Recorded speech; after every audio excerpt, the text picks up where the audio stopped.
So today we're going to talk about Erik Olin Wright. He is a neo-Marxist who wrote a book in the late 90s called Class Counts. And so we just read chapter 1 from it, and we're going to talk about some of the themes he brings in and how he wants to, in a sense, take what Marx wrote and see what's useful, what we can hold on to in terms of thinking about class analysis as being really crucial to understanding society. And as we mentioned with Marx, Wright is not arguing that everything can be explained by class analysis, just that it is sort of central to understanding the dynamics of capitalism and in modern society. So we won't talk about the parable of the shmoo too much because this is what we're going to discuss in the discussion board. But he uses this to kind of try to make an argument for a core antagonism within capitalism where you have different groups who are really thinking about their own economic interests, but that those economic interests are sort of intrinsically antagonistic. And so we'll talk more about that in the discussion board. We will focus today on the concept of exploitation. So Wright wants us to think about exploitation and be able to use this concept. And he says that unfortunately it has become so loaded, such a loaded term, that it's almost like a moral condemnation to say this is exploitation, this is exploitation. And so it almost becomes useless if we can't kind of take the moral condemnation out of it. And so he wants to actually have a definition of exploitation, have us understand what we mean when we use the term exploitation. And one way he does that is to contrast it with what he calls non-exploitative economic oppression. And so this helps us think about that when we think more broadly about how groups can treat each other, that it's not always exploitation, right? You can have oppression, which he calls non-exploitative economic oppression. That's not exploitation. And of course you can have them together, right? So one of the examples he gives, which I think is very helpful, is about the treatment of Native Americans. And he makes the argument that when the Europeans came to North America, if there had been no Native Americans, that actually would have been more convenient, right? So that the relationship between the Europeans and Native Americans was not one of exploitation. And if it were to be exploitation, it would involve basically one group taking the fruits of the labor of that group for themselves, right? So with the Native Americans, this group was, in a sense, not useful for labor purposes, right? And so we can see the contrast he draws between slaves and workers and Native Americans being that when he gives the expression at the time, or last couple hundred years, the only good Indian is a dead Indian. That he shows how that makes no sense if you were to apply it to slaves or to workers, right? The only good slave is a dead slave, right? That shows the exploitation inherent in the relationship. That if one group needs to exploit another group for their labor, then you wouldn't want them dead. But if a group is useless in terms of being able to exploit them for the labor, if you can't cajole this group into being laborers for you, then we have what's called non-exploitative economic oppression. And often what that would look like is genocide, right? So if this group is not going to be useful for labor purposes, it would be better off just not having that group and killing them off. Or we can isolate them on reservations or do other things because they're not useful in terms of labor. But certainly there's oppression going on, whether a group is, you have genocide or you have isolation, then that's clearly oppression, but not all oppression is exploitation. Another example he gives is that he kind of applies this distinction to sexual relationships and says that we can see how in a society with gender hierarchy where women are economically dependent on men, you could see the relationship between men and women and the expectation of marriage, heterosexual marriage, as being one of exploitation. That if women, that their unpaid labor and all of that is one of exploitation to men. But he says that we could think about LGBT individuals as ones who have oppression but not necessarily exploitation. So in that case, he's thinking about the fact that historically gay people have been oppressed, excluded, but not sort of used by the dominant group, being, in a sense, in this case, men or heterosexuals, for their labor, right? So we have this kind of question of, is there a labor relationship or is it just oppression without, like, that's based more on exclusion, stigma, all of that. So thinking some more about the concept of exploitation, Wright argues the core of the concept of exploitation revolves around a particular type of antagonistic interdependency of material interests of actors in economic relations rather than the injustice of those relations as such. So he wants to have us go beyond just saying, oh, it's, that's injustice, to say, what is the nature of that relationship? And he uses these two words. And so the first one is antagonistic. And so we can ask the question, why in capitalism is the relationship between the capitalists and the workers antagonistic? Like why antagonistic? And here, Wright is suggesting that it's because the material interests of these two groups are at odds. That while the workers' material interests can be seen as universal, and we see that in the parable of the shmoo, that for the capitalists, it's not in their material interest to stop taking the fruits of the labors of the workers, right? So that is an antagonistic relationship. And even if the capitalists try to spin that as one of, oh, we're all winning, all the boats are going up together, and if the capitalists win, the workers win, those kinds of arguments. For Wright, he rejects that. He's saying this is an antagonistic relationship. So even if the capitalists say, oh, if you don't make us pay taxes, we'll give the workers more money, that for Wright, he's like, that's not going to happen, that you can have sort of lip service in that direction, but it's not in the interests of the capitalists to not have workers, right? So if they're comfortable, if they don't have to work hard, if they can, work 30 hours a week instead of 60 hours a week, those things are not in the interests of the capitalist class. And we can also then think about this word interdependency.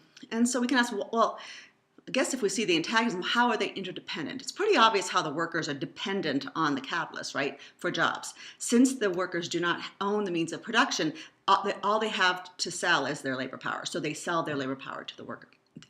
They sell their labor power to the capitalists. But for the capitalists, we can ask, it's maybe a tricky question, how are they dependent on the workers? And maybe that's obvious in that they need the workers to keep working, right? If the workers become a group who's not willing to do any work, like the shmoos, because they don't need to, if there's like universal basic income or something like that, then that is something that's not in the interest of the capitalists, and the capitalists are dependent on the workers in terms of keeping them participating, having their consent. And we see that in the second quote where it says, there's a systematic pressure on exploiters to moderate their domination and in one way or another to try and elicit some degree of consent from the exploited, at least in the sense of gaining some level of minimal cooperation from them. So here we're thinking of how exploitation functions best if you have this kind of consent, if you have some cooperation. If you don't have any cooperation, it's just very difficult to have a relationship with your workers. So there's a variety of ways which capitalists try to gain that cooperation. So Wright starts off kind of where Marx left us, right? We have these three classes: the capitalists, who he talks about as exploiters, the workers, who are the exploited, and then the petty bourgeoisie. So, and he kind of defines them as being neither exploiter or exploited. And so those would be, like Marx said, kind of small business owners who don't have any employees. They just work for themselves. But so then he's going to add some complexity. He's like, that doesn't really help us really understand what's going on in modern capitalist society. So he's going to add some complexities. And what he really was going to dig down into is, how does the middle class fit in here? Marx kind of mentioned the middle class a little bit, but he saw them as going away. And, maybe there's something else going on there that we need to understand. And so when he's thinking about the middle class, he's thinking about people who sell their labor power, yet do not seem to be part of the working class. So unlike the petty bourgeoisie who own their own business, right? They're not selling their labor power to anyone else. The middle class, for Wright, do sell their labor power, but they don't look like working class people. And he says that basically what's going on here, there's sort of two categories of middle class folks. And the first one are people who are in a relationship of authority or domination to other workers. So we can think of examples of people who seem to make quite a bit of money. They are like managers of others. So they seem to have a lot of authority. They don't look like the workers, and there's a social distance between them and the workers because of that authority. And the second group are those who possess certain skills or expertise. And so here we can think about, perhaps doctors or lawyers or professors who have skills where they might get paid more than ordinary workers because those skills or expertise are considered scarce. okay, or somehow rare. And he talks some about how that can be almost manufactured, that there's obstacles to other workers getting into those positions so that you have this kind of artificial scarcity of these skills and knowledge. And one of the things that's kind of interesting he mentions here at the bottom, he says that the control over knowledge and skills, that there's something tricky about that for the capitalists, and it makes the labor effort of skilled workers difficult to monitor and control. So you can imagine if you have some sort of specialized field like brain surgeons, and you have a corporate kind of hospital entity that wants to control or supervise or have surveillance over that labor and make those brain surgeons work harder and for cheaper and all that what can be tricky about it is that the level of knowledge and sort of expertise can make this distance where it's harder to say, oh, anyone can do that, or it's harder to have the kind of managers who work for the capitalists kind of control that labor. And so that's one of the advantages that potentially this sort of subgroup within the middle class can have, is that their expertise can become so specialized that it's hard from the outside to say, oh, we want you to do 10 brain surgeries a day, not 2, because they can kind of push back and say, no, we can only do 2, and it's harder to say, no, you can do 10. One of the figures in Wright's work, he has a basic map of class locations. And this helps us, again, be thinking some more about the middle class and where middle class folks might fit in. With Marx, the 2 main classes are the ones in the opposite corner. So the top left corner, we have the capitalists. We kind of know who they are. Those are people who live off of investments, right? They own the means of production. They own stocks. They own companies. So they don't have to sell their labor power to anyone. In the bottom right-hand corner, of course, we have the workers who have to sell their labor power and are generally, would be categorized, are clearly identifiable as working class. And then we've got these other kind of 3 boxes. And so we can see the 2 kind of groups that we just talked about as being, as how middle class, it could appear middle class if you're either, you have authority over other workers, so that seems like you have this in terms of relation of authority that you're above the workers, or if you possess scarce skills. So that's in the middle column, we see this idea that if you have scarce skills, and that also helps to kind of carve out kind of a middle class status that appears to be different than working class, even though these folks, all 3 of these boxes, are still selling their labor power to the capitalist. They have a different sort of class location. Now, it's important to note that for Wright, he's not saying these are different classes. These boxes are not different classes, but that within the class of workers, that we have these other class locations, which can be contradictory in terms of, if I'm a manager in a company and I'm still a worker for that company, I don't own the company, but the question is, my class location can be contradictory because I want the company to succeed. On the other hand, my labor is being exploited too because I'm selling it. Although at a higher rate than the workers, I'm still selling my labor power to the capitalist. So Wright also brings up that that in terms of this kind of, thinking about the workers and the capitalists and all that, it seems like there's a whole bunch of people who kind of fall out of that picture, who it's not immediately obvious what their class location would be. And so he gives the example of people who don't have what's called a direct class location. A direct class location is when you either own, what your job is. Do you own the means of production? Are you selling your labor power? And there's lots of people who don't sell their labor power. So we have children, retirees, people with disabilities, students, people on welfare, unemployed, full-time homemakers. So he gives some examples, and there would be other ones. And for these groups, we can kind of ask, what's their class, right? And so he says that for many, not all of them, many of these folks, we can think of a mediated class location. So particularly for children, that they have a mediated class location, which means their class location, it's not based on their own labor, because obviously they do none, but it's based on the labor of their parents, labor or ownership relationships of their parents. So we can think about mediated class location in that way. He also talks about a group he calls the underclass, and he says that this group we could think of as economically oppressed but not consistently exploited, and it's because they are not necessarily consistently in the workforce. They're very rarely, like they might work very intermittently, sort of in jobs that they're not available to be consistently exploited by capitalists. And based on what Wright said before about this idea of oppression that's not exploitation, this group could fall into that, where they're economically oppressed, certainly, they're poor and excluded from the workforce, but they're not actually being exploited by the capitalists because either their labor is not considered to be useful or for some other reason they're blocked from that.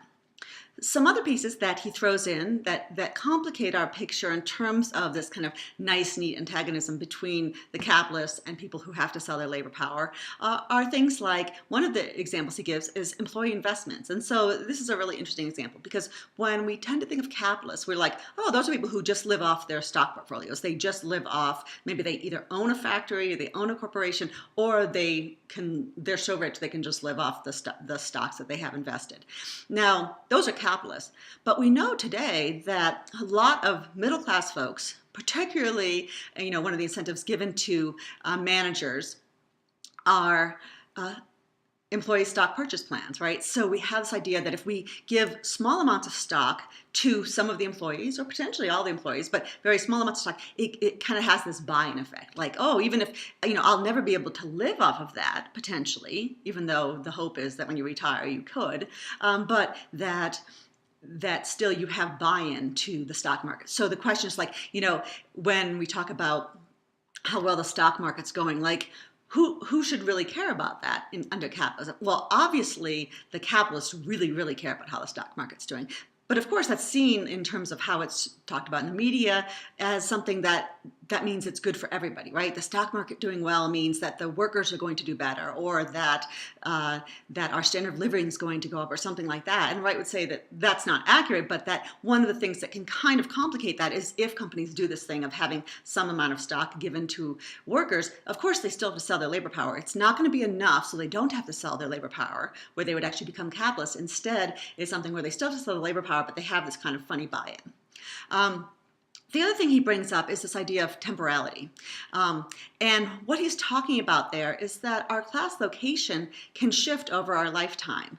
That it would seem sort of like, oh, you'd be in the same class your whole life. But of course, we know that that's not true. And maybe that's something that we thought about in terms of our genealogies that we did, is that you can have kind of a shift over your lifetime to different classes.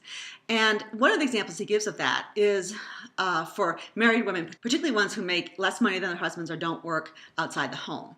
And so that you have this idea of what he calls a shadow class. And here you have very much kind of a mediated class location while married. So if I'm married and my husband puts us in a certain class location, well, you could say that's my mediated class location for the time I'm married. But there's a shadow class because if you get a divorce, then you're back, in a sense, back down to what your own class location would have been based on your own labor. And so, if you can imagine how that would work. So we'll stop there, and then for the discussion board, we'll talk some more about the parable of the shmoo.